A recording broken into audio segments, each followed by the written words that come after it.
Kenya will appoint a company to conduct a year-long airborne survey to map out mineral deposits and gather reliable data to attract mining companies into the East African economy. Kenya, of course, has proven deposits of a range of minerals, titanium, gold, coal among them. And it's also understood to hold quite a few deposits of copper, manganese, rare earth minerals as well. Way back in May, a new law came into force, a new Mining Act that includes provisions that give the government a 10% share in projects that do meet minimum investment thresholds. It's known as a free carry interest affair. It's been fairly controversial. We'll talk about that in a minute. The law also sets the average rate of royalties for the government for various minerals at around 6%, with miners paying a lower rate when they process the minerals locally. Base Titanium, Kenya's first large-scale international mining project, shipped its debut consignment of minerals in February 2014, but that happened after years and years of delay.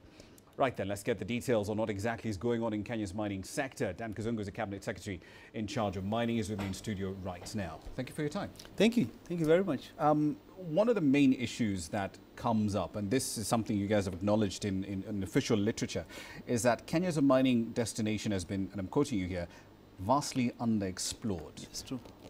What's being done to sort out that problem?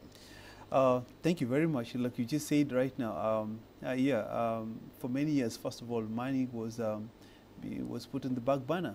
It was the department, the Ministry of Environment and Natural Resources. It wasn't even a full-fledged ministry by itself. No, until 3 years ago, when the new administration came in, the Jubilee came in, that's when it became a fully fledged ministry. But before that, it was the Department of Mines and under the Ministry of Environment and Natural Resources. And you know, the focus for Kenya has been reforestation, environment, natural resources, forests. This extractive business was very alien. Yeah, it was all there, you know. So, and I think the country missed a lot there. But I think it's good that we never, went into full-scale extraction of resources, because we had a pathetic law.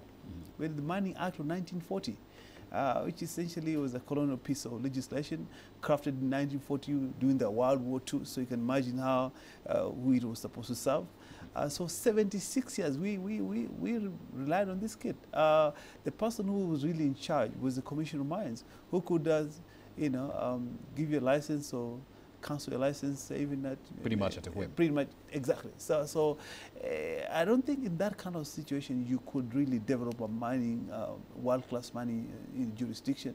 And so when the idea came that mining should actually be one of the key drivers of the economy, driven by the Vision 2030, driven by the AU Africa Mining Vision, and even the Constitution.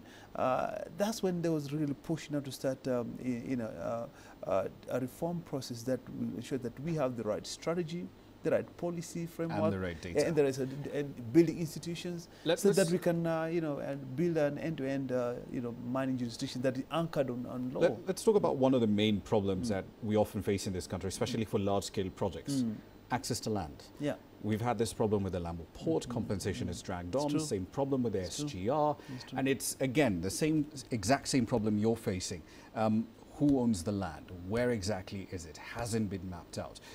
This is a huge, huge issue. What are you doing in collaboration, I hope, with the land CS to sort this out?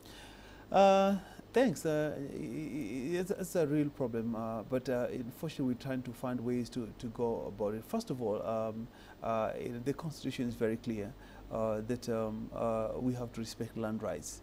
And again, in the Mining Act 2016, which was enacted on the 6th of May and came into effect on the 27th of May, is very clear as well. You have to respect land rights. If I give someone a license in the ministry, of course through due process, and they have to mine on your land, or you are the rancher, they must get consent from you.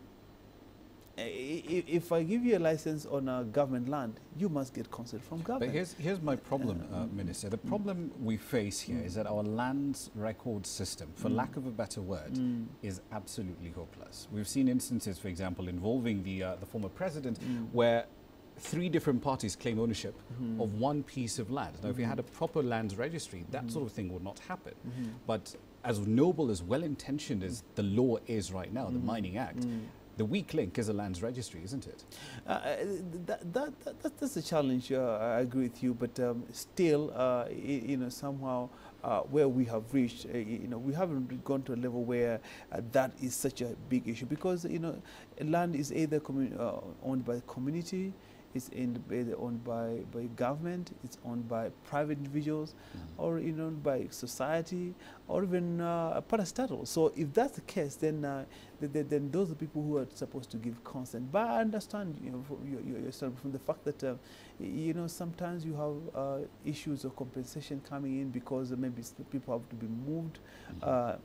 Willingly, of course, and then you have this issue of, first of all, people trying to inflate the prices of the land, and we've seen that as government, and we're saying no, we want to do a mapping of land so that as government we know the cost of land at any given time, so you can just don't wake up and say you want $1 billion per acre. I mean, it has to be realistic, because you know people speculate a lot. Yeah, we've seen that fairly aggressively, especially with the Lambo project. Let me focus on your strategic vision, though. Right now, we've got about 13 plus mining companies, large-scale mining firms operating in the country. I understand you want to bump that number up by at least 20. Yeah. What sectors are you targeting, and over what timeline? First of all, that's for me is more on from small to medium scale and to large scale. I think if you can get at least even between 5 to 10 large-scale mining companies, that to me would be a big opportunity. Because look, the previous year, first of all, mining, by the way, is the second highest growth sector in Kenya at 14.7%, over an average of around 5.6%. So mining is doing pretty well. And if you look at continental figures, mining is the second most attractive sector to invest in the next 2 years. Continental wide data, second only to agriculture. If you look at foreign direct investment into the continent, and let me just take the figures from China, 15% of Chinese interest here is on infrastructure, 20% is on financial services, and 31% is on minerals.